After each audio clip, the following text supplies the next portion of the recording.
Do të shkojmë tani me njërë drejt për drejt, Ministrin për Europën dhe Punët e Jashtme është Ministri Ferit Hoxha dhe Izet Mexhiti është kreu i komunës së Çajirit, Maqedoninë e Veriut. Por këdo që ka dëshirë të ndaj mendime, të bisedoj dhe të bisedojmë për ato që i kemi të përbashkëta.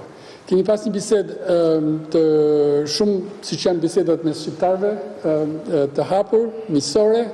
Kemi biseduar për shumë gjëra që lidhen me situatën e popullsisë shtetëformuese shqiptare në Maqedoninë e Veriut, për gjithçka që ka rëndësi për të drejtat, për rolin, për vendin e shqiptarëve në arkitekturën e shtetit të Maqedonisë së Veriut. Kemi folur për nevojën për të forcuar marrëdhëniet mes dy vendeve dhe natyrisht ura më e mirë, më e fortë, më e qëndrueshme është popullsia shqiptare në Maqedoni.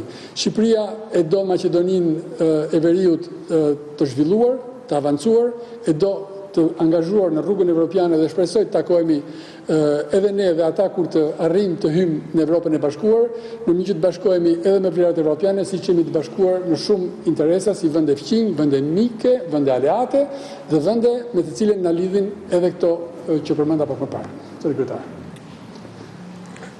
Faleminderit. Përshëndetje, me shumë kënaqësi përgjigja ftesës së Ministrit të Punëve të Jashtme, Zotit Hoxha.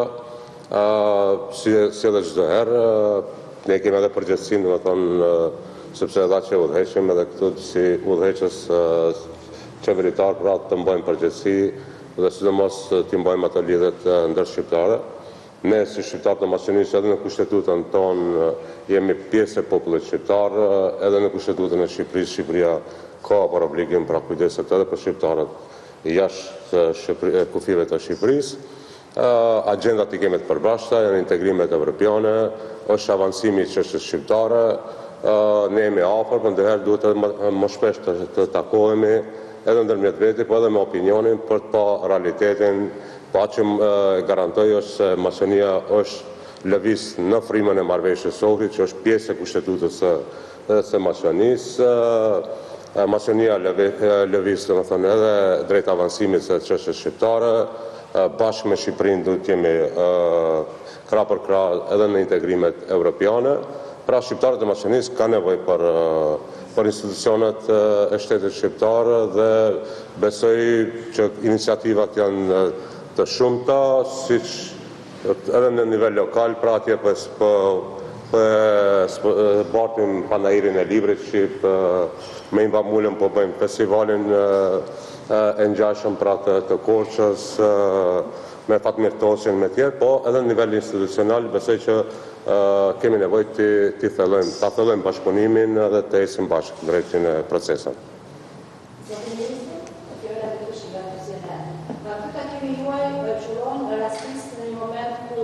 Shqipëria me Maqedoninë e Veriut po vlon nga disa foto që janë publikuar, ndoshta shqiptarët e Shqipërisë dhe Maqedonisë së Veriut kanë nevojë në një shpjegim të saktë si që edhe nga ana juaj, për shkak se është edhe juaj ai ku shkruat në ato mesazhe publikuara. Pyetja e parë është: a e keni fiksuar region shqiptar të Maqedonisë? A ekziston ai grupi WhatsApp-i me ambasadorët? A i keni shirur mesazhe? A keni dalë nga ai grupi WhatsApp-i? Në pyetja për kryetarin kryetarin e komunës është koalicioni Vler i ka fiksuar deklarata e ministrit Hoxha si një skandal i rëndë politik dhe diplomatik dhe ka kërkuar që propozë Hoxha falje publike shqiptarëve të Maqedonisë së Veriut. Ju e keni diskutuar këtë çështje, kërkoni një falje publike nga ministri i Shqipërisë? Momentalisht të them që ju keni ngelur javën e kaluar, gjërat kanë evoluar. Unë i kam bërë të gjitha sqarimet e mia në lidhje me atë që është pretenduar dhe do doja të përdora një shprehje. U ngrit kjo tumnaj e u pam. Unë jam i hapur për të takuar në çdo kohë, në çdo rrethan, qoftë kur bien dakord, qoftë kur kemi gjëra për të biseduar, qoftë edhe nëse nuk bien dakord, sepse edhe në familje ka mosmarrveshje, nuk ka absolutisht asnjë lloj interpretimi që vlen mbi ato që ne duam të kemi, duam të ndërtojmë, mbi ato që biseduam sot dhe mbi ato që do bëjmë.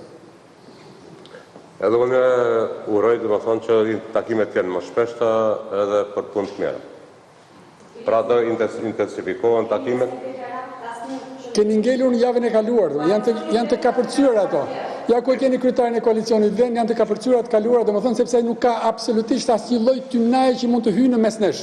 Nuk ka asnjë tymnaj që mund të na zër syt për të parë atë që është e përbashkët. Nuk ka asnjë gjë nga ato që bëhen dhe ngrihen nga hiçi që të errësoj atë që është e përgjithshme, e nevojshme, e domosdoshme që ne të jemi bashkë si vëllezër e të punojmë bashkë. Po, domethënë temat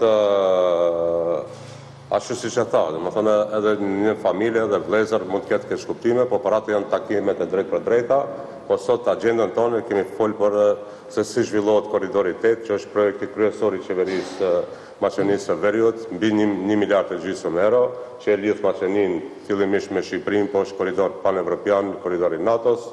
Kemi folë për gjuhën shqipe, kemi folë domethënë për decentralizimin, për frymën e marrëveshjes së Ohrit, dhe kum garantu ministrin domethënë që asnjë milimetër pra nuk është degradu, po në shumë sfera ka avancuar çështja shqiptare në Maqeni. Prandaj do jemi më shpesh këtu edhe para mediave, ti bashkë bisedojmë këtë çështje domethënë që ta ketë më qartë edhe opinionin në Shqipëri për realitetin në Maqeninë e Veriut. Edhe një gjë, sepse ishte shumë e rëndësishme për mua që diskutonim, siç e tha kryetari, për gjithë ato çështje që janë të rëndësishme, edhe për çështjen e gjuhës shqipe në Maqedoninë e Veriut, një nga themelet e identitetit, ajo që unë kam quajtur ADN-ja e kombit ton, e cila është absolutisht gjëja që ne duhet ta ruajmë, ta forcojmë, ta zhvillojmë dhe ta transmetojmë. Dhe i ndihem mirë që jam i siguruar nga kryetari që elementi i gjuhës është një ndër çështjet që ata e kanë në vëmendje të veçantë dhe që janë absolutisht të angazhuar, jo vetëm për ta forcuar, por për të parë se si mund të përmirësohet përdorimi i gjuhës shqipe dhe një shtirje më të gjerë nga sa është aktualisht.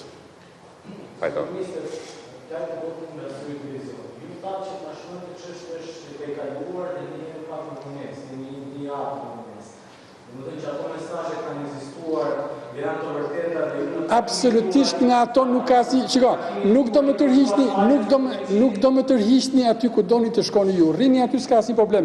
Unë kam evoluar, Shqipëria është duke avancuar drejt BE-s, domethënë dhe nuk do merremi me tymnaj. Nuk kam thënë ndonjëherë, unë e kam sqaruar edhe përmes zëdhënësit, e kam sqaruar edhe përmes intervistës time pas sqarove tani.